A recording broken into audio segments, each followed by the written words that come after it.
नमस्कार दोस्तों, आप सुन रहे हैं गो विथ स्टोरीज़ के यूट्यूब चैनल पर कातिल रात की कातिल हसीना का भाग 23वां। अब आगे। बहुत परेशान लग रहे हो अनुज बाबू, तभी मेरे कानों में एक आवाज़ पड़ी और मैंने घूमकर उस आवाज़ की दिशा में देखा। मेरे सामने एक लगभग 50 के लपेटे में पहुंची हुई महिला थी, जिसे मैंने पहली ही नज़र में पहचान लिया था। इन महिला से मैंने मलकानी के ऑफिस में मिल चुका था, लेकिन मैं इसके नाम से अनजान था। आप भी यहाँ हो? शायद मलकानी साहब को कंपनी देने के इरादे से उनके साथ आई हो, मैंने हल्की सी मुस्कान के साथ बोला। मजबूरी है, उनकी 24 घंटे की नौकरी बजाती हूँ, इसलिए हर वक्त उनके साथ होना ज़रूरी है, उसने भी मुस्कुराते हुए बोला। उसके हाथ में थमा हुआ शराब का प्याला इस वक्त मुझे आधा नज़र आ रहा था। फिर तो मलकानी साहब के हर स्याह सफ़ेद धंधों के बारे में भी आप भली भांति जानती होंगी। मैंने सीधा अपने मतलब की बात की। जनाब, मैं मलकानी साहब के लिए उनकी महरूम बीवी से भी ज़्यादा वफादार हूँ, इसलिए मुझसे इस बात की उम्मीद बिल्कुल भी मत कीजिए कि मैं मलकानी साहब के बारे में कुछ बताऊँगी, उन्होंने बोला। वैसे नाम क्या है आपका? मैंने अब नॉर्मल बातें करना शुरू की। पुष्पा वाघमारे साहब के साथ पिछले 30 साल से हूँ, उसने अपना परिचय दिया। मतलब साहब के ऊपर अपनी पूरी जवानी कुर्बान कर दी और अब बुढ़ापे भी गोवा की रंगीनियों में रंगीन बनाने के लिए उनके साथ जा रही हो। मैंने जानबूझकर इस बात को बोला था, क्योंकि कई बार सामने वाले को गुस्से में आ जाना आपके इस खादिम के काम आ जाता है। मेरी उम्मीद के अनुरूप पुष्पा के चेहरे की रंगत पल पल बदल रही थी। बहुत घटिया तरीके से सोचते हैं मिस्टर अनुज, पुष्पा ने अजीब से स्वर में मेरी लानत मलामत की। मैं तुम्हारे बारे में सही तरीके से सोचूं, इसके बारे में मुझे एक भी वजह नज़र नहीं आ रही है।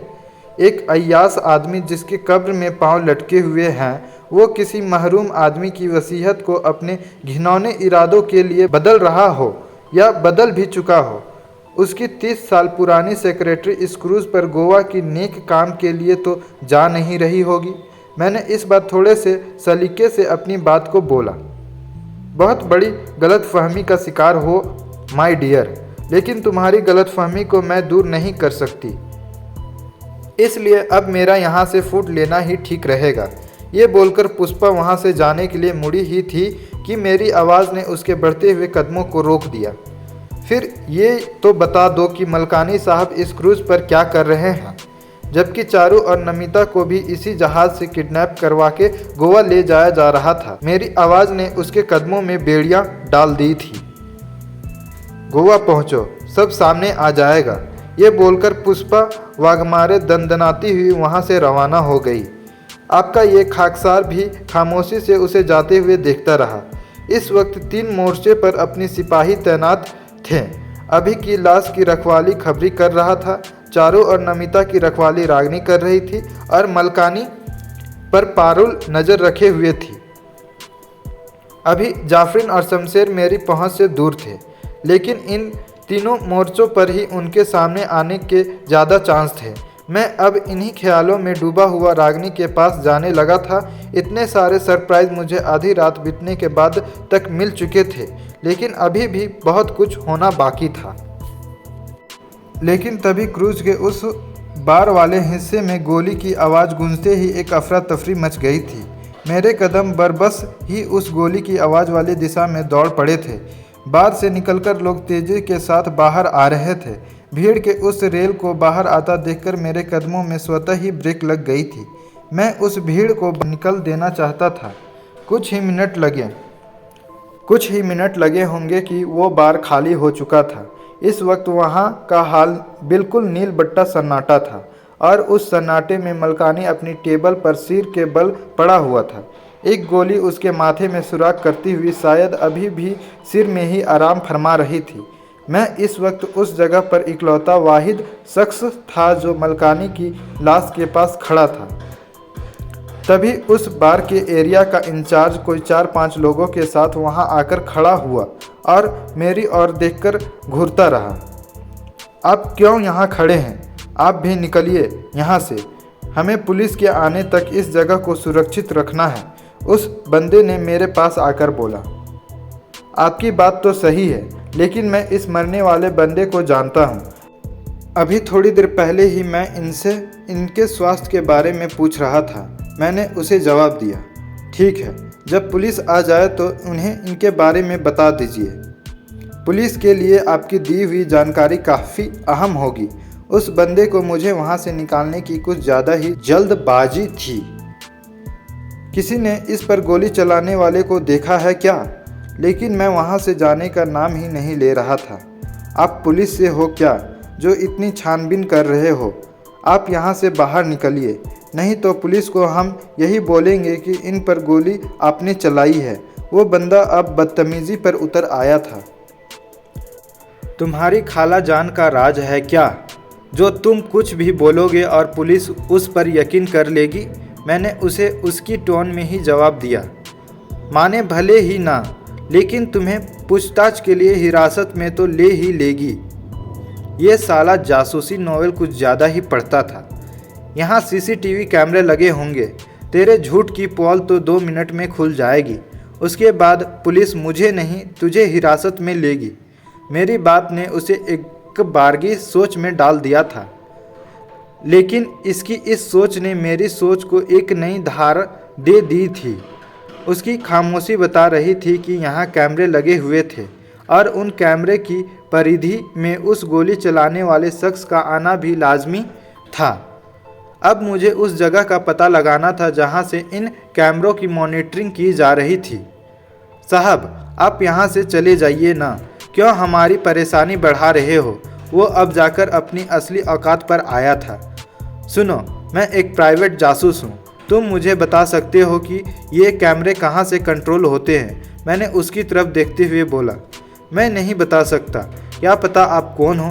पता नहीं आप कैमरों के साथ क्या करोगे? वो बंदा अब अपना दिमाग ज़रूरत से ज़्यादा ही कुछ चला रहा था, लेकिन अब मेरा उनके साथ इस उम्मीद में उससे ज़्यादा बात करना कि वो मेरी कुछ मदद कर देंगे अब बेईमानी ही था।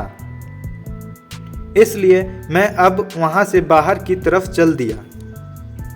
बार भले ही खाली हो गया था, लेकिन बार के बाहर अभी भी कुछ जिज्ञासु लोगों की भीड़ अभी भी खड़ी थी, जो जानना चाहते थे कि अंदर मरने वाला कौन था। उस भीड़ से थोड़ा सा अलग ही रागनी चारू और नमिता के साथ खड़ी हुई नजर आई।